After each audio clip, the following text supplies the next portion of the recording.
canto de Leonard soava como uma canção de ninar enquanto ressoava suavemente pelas portas e pela escadaria sinuosa de madeira. A mente de Klein imediatamente ficou letárgica.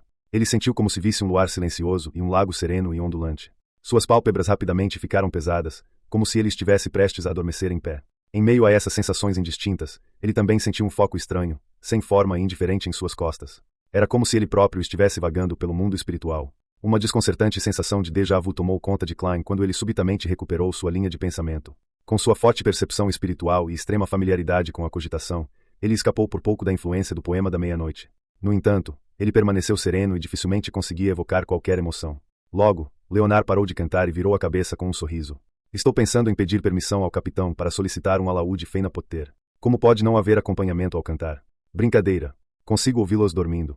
O falcão noturno, de cabelos pretos e olhos verdes, com sua vibração poética, deu um passo à frente e caminhou até a porta que o separava dos sequestradores e do refém. De repente, ele moveu o ombro e deu um soco na fechadura da porta. A tábua de madeira ao redor da fechadura quebrou de forma abafada. Isso requer um controle preciso. Leonard virou a cabeça e sorriu. Então, enfiou a mão no buraco e abriu a porta. Klein, que havia recuperado a consciência, não estava tão confiante quanto ele. Colocou a mão sob a axila, sacou o revólver e girou o tambor, certificando-se de que conseguiria atirar a qualquer momento. Quando a porta se abriu, ele viu um homem dormindo em uma mesa com uma arma aos pés. Outro homem esfregava os olhos, atordoado, enquanto tentava se levantar. Leonard deslizou para frente e deixou o sequestrador inconsciente. Klein planejava entrar também quando de repente sentiu algo. Virou-se abruptamente e encarou a escada. Passos se aproximavam lá de baixo. Ficou claro que algo era um homem sem chapéu, de casaco marrom, circulando a escada em direção ao terceiro andar, abraçado a um saco de papel cheio de pão. De repente, ele parou. Viu o cano de uma arma apontado para ele com um brilho metálico. Suas pupilas refletiam um jovem vestido com uma cartola cortada ao meio, terno formal preto e uma gravata borboleta da mesma cor. Também refletiam a bengala apoiada no corrimão e o revólver perigoso. Não se mexam. Levantem as mãos. 3, 2, 1. O tom de Klein era profundo, mas relaxado. Ele segurava o revólver com as duas mãos enquanto tentava imaginar o homem como um alvo de seu treino. Em meio ao clima tenso, o homem do casaco marrom jogou o saco de pão e levantou lentamente as mãos. Senhor, isso é algum tipo de brincadeira. Houve algum mal-entendido? Ele olhou fixamente para o dedo que Klein colocara no gatilho enquanto forçava um sorriso. Klein ficou temporariamente impossibilitado de determinar se era cúmplice ou vizinho, mas não revelou nenhuma anormalidade. Disse em voz grave: não tentem resistir. Alguém vai determinar se foi um mal-entendido daqui a pouco. Naquele momento, Leonard, que havia terminado de lidar com os sequestradores, saiu e notou o homem na escada. Ele disse calmamente: então os sequestradores têm outro cúmplice responsável por comprar e entregar comida. Ao ouvir isso, as pupilas do homem se contraíram quando ele de repente levantou o pé e chutou o saco de pão para cima, numa tentativa de bloquear a visão de Klein. Aparentemente imperturbável, Klein puxou o gatilho friamente, como em seu treinamento habitual. Sangue jorrou do ombro esquerdo do homem. Ele caiu no chão e tentou escapar do segundo andar. No entanto, Leonard já havia estendido a mão em direção ao corrimão antes de se alavancar para pular. Com um baque surdo, Leonard pousou sobre o homem por cima. O homem desmaiou enquanto Leonard limpava um pouco do sangue que havia respingado nele. Ele olhou para Klein e riu baixinho. Bom tiro. Eu estava tentando acertar as pernas dele. O canto da boca de Klein se contraiu de uma maneira indiscernível quando ele sentiu o cheiro de sangue. Ele descobriu que, apesar de não ter nenhuma melhora em seus sentidos visuais, auditivos ou táteis após consumir a poção vidente, ele ainda conseguia ver objetos obstruídos e ouvir passos fracos, o que lhe permitia fazer julgamentos preventivos. Isso se enquadrava no escopo da percepção espiritual. Klein assentiu pensativo enquanto observava Leonard encontrar uma adaga afiada em poder do cúmplice e arrastá-lo para dentro do quarto. Com uma arma e uma bengala em cada mão, Klein entrou no quarto do sequestrador. Eles viram Elliot Vicroy acordar sobressaltado com o tiro enquanto se endireitava e se sentava lentamente, de uma posição encolhida. Leonard amarrou firmemente os 3 sequestradores com a corda que usaram contra Elliot. Amontoados, eles foram jogados em um canto. A falta de corda foi compensada por suas roupas rasgadas. O homem inconsciente que havia sido baleado no ombro estava enfaixado, mas Leonard não quis sujar as mãos, então não o ajudou a extrair a bala. Quem são vocês? Elliot gaguejou com prazeroso deleite quando viu a cena à sua frente. Sim, você acertou. Muito preciso. Leonard respondeu, ajoelhado, casualmente. Nunca imaginei que esse desgraçado tivesse um pingo de humor. Klein abaixou o revólver e disse a Elliot: somos mercenários contratados pelo seu pai. Você também pode nos chamar de seguranças. Sério? Eu fui salvo, disse Elliot alegremente, sem ousar fazer nenhum movimento. Era evidente que ele havia sofrido bastante nas poucas horas em que foi vítima de sequestro.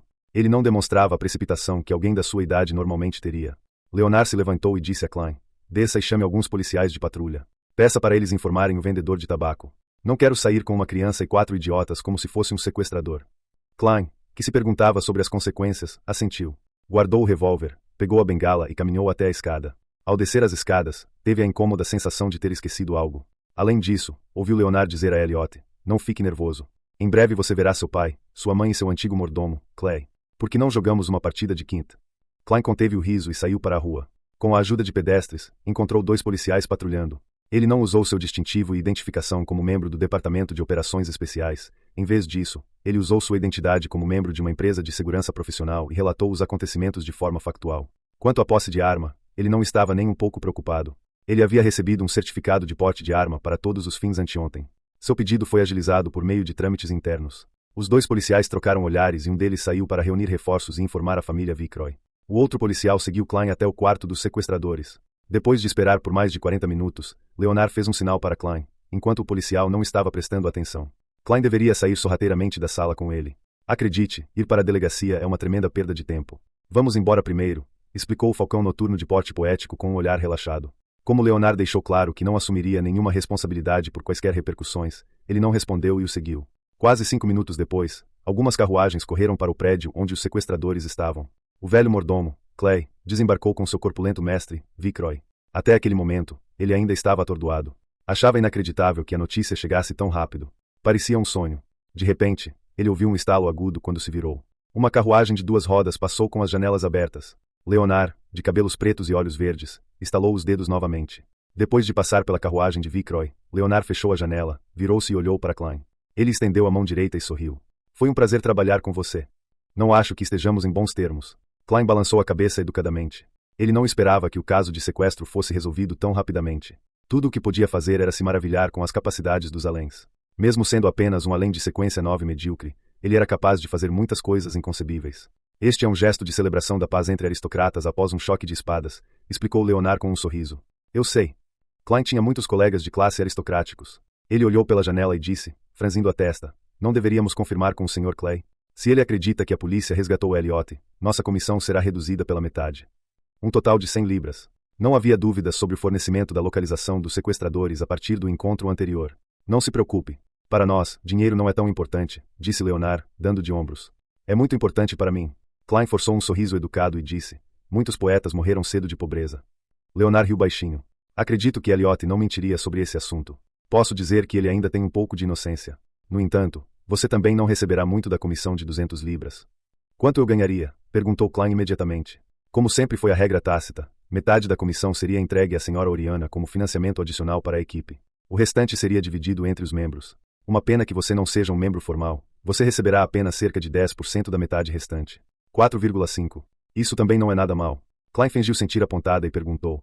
Você não tem medo de que os sequestradores percebam que estavam sob a influência dos poderes de um além depois que acordarem? Eles não vão suspeitar de nada. Vão apenas acreditar que o tempo estava bom e muito propício para dormir, o que os levou a cochilar. Vão até acreditar que a música só existiu em sonhos.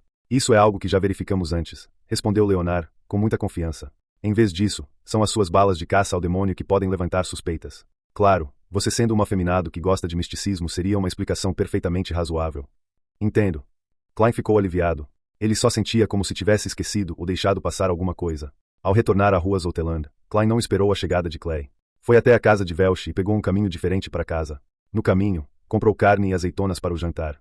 A refeição foi agradável como sempre, com os mesmos 3 irmãos conversando à vontade. No entanto, havia um visitante adicional. Ele era um trabalhador responsável por arrecadar 1 centavo para o medidor de gás. A noite escureceu quando os irmãos se despediram e retornaram para seus quartos. Klein dormia profundamente quando foi subitamente acordado por algo familiar lá fora. Abriu a porta, perplexo, e chegou ao quarto onde ninguém dormia. Ele empurrou a porta manchada e viu uma mesa cinza. Havia um caderno sobre a mesa, cuja capa era de papel duro e era completamente preta. Uma desconcertante sensação de déjà vu surgiu nele quando ele se aproximou e abriu o caderno. A página que ele abriu era de uma imagem de alguém vestido com roupas lindas e um cocar esplêndido, o louco. Abaixo do louco havia uma linha em Hermes. Todos morrerão, inclusive eu. O horror tomou conta do coração de Klein quando ele de repente percebeu que o canto da boca do louco estava se curvando para cima. Ele se sentou em choque ao ver o luar carmesim penetrar pelas cortinas. Viu sua estante, sua escrivaninha e a silhueta do seu próprio quarto. Percebeu que tivera um pesadelo. Como vidente, ele sabia o que os sonhos normalmente prenunciavam. Por isso, começou a pesquisar seriamente suas lembranças. Klein congelou quando fez isso porque sabia o que tinha perdido hoje. Enquanto estava imerso no canto de Leonard, ele sentiu um foco disforme e indiferente em suas costas. A sensação de ser observado era diferente da cogitação ou experiência usual que ele tinha ao usar a visão espiritual. Isso lhe dava uma sensação de déjà vu. De acordo com o Capitão Dan, quando uma sensação de déjà vu surgiu nele, Isso provavelmente significa. Klein sentou-se de repente ereto e confirmou o sentimento. Sim, é aquele caderno. O caderno da família Antígono.